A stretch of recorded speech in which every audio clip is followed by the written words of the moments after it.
पागल सा सवाल है अनन्या। तुम्हारे सवाल ज्यादातर वैसे ही होते हैं देहारूफ। करीब पहुंच गई, लेकिन ये उससे भी बड़ा है, सचमुच बड़ा। सवाल ये है पृथ्वी के चारों ओर लगातार घूमते हुए, यानी पूरा चक्कर लगाना असल में लगभग नामुमकिन क्यों है? रुको, अंदाजा लगाती हूँ। हम कब कबूतरों को ट्रेन कर पाएंगे कि वो हमारी पिज़्ज़ा डिलीवर करें? चलो मान लेते हैं कोई हवाई जहाज या हाईटेक वाहन नहीं, बस पुराना वाला लगातार जमीन के सहारे सफर।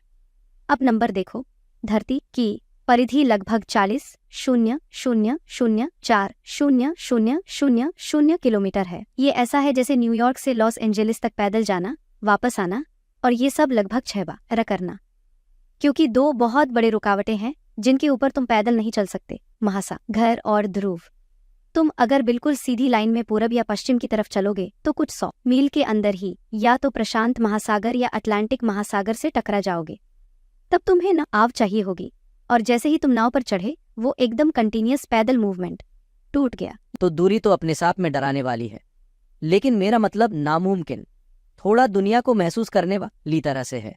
हमें कभी ऐसा महसूस ही क्यों नहीं होता कि हम सच में एक पूरा गोल चक्कर पूरा कर रहे हैं? यहीं से साइंस मजेदार हो जाती है। धरती एक परफेक्ट गोल गेंद नहीं है, ये एक तरह की ऑब्लेट स्फेरॉइड है। मतलब ध्रुवों पर थोड़ा छपटी और भूमध्य रेखा के पास फूली हुई। इसका मतलब मान लो तुम जादू से पानी पर भी चल सकते हो, फिर भी एकदम परफेक्ट गोल सर्कल में चलना मुमकिन नहीं। तुम्हें हर वक्त हल्का सा ऊपर नीचे होना पड़ेगा ताकि धरती की वक्रता और इस उभरे हुए हिस्से के हिसाब से अपना रास्ता एडजस्ट कर सको। तुम्हारा सफर कभी भी एकदम समतल या ज्योमेट्री वाली परफेक्ट सर्कल नहीं रहेगा। और रोटेशन मत भूलो, धरती भूमध्य रेखा पर लगभग 1,60,01,600 किलोमीटर प्रति घंटा की रफ्तार से घूम रही है। अगर मैं बिल्कुल पूरब की तरफ चलूं तो टेक्निकली मैं उस घुमाव के खिलाफ चल रहा हूं, और अगर पश्चिम चलूं तो मैं जैसे उसकी रफ्तार के साथ साथ भाग रहा हूं। बिल्कुल।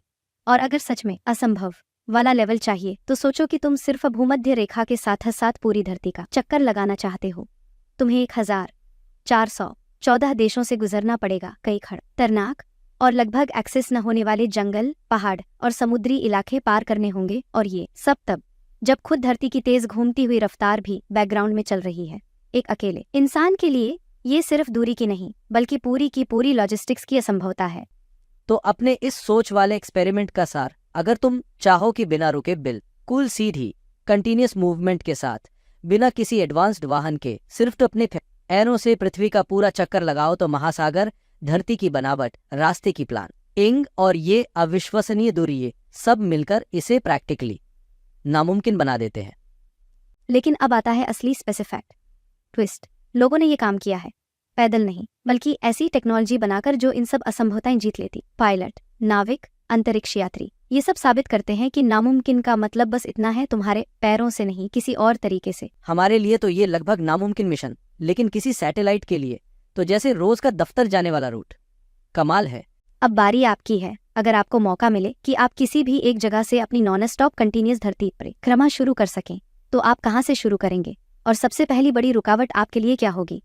कमेंट्स में जरूर लिखिए, लाइक बटन दबाइए, और ऐसे ही और स्पेसिफिक्स के लिए चैनल को सब्सक्राइब कीजिए।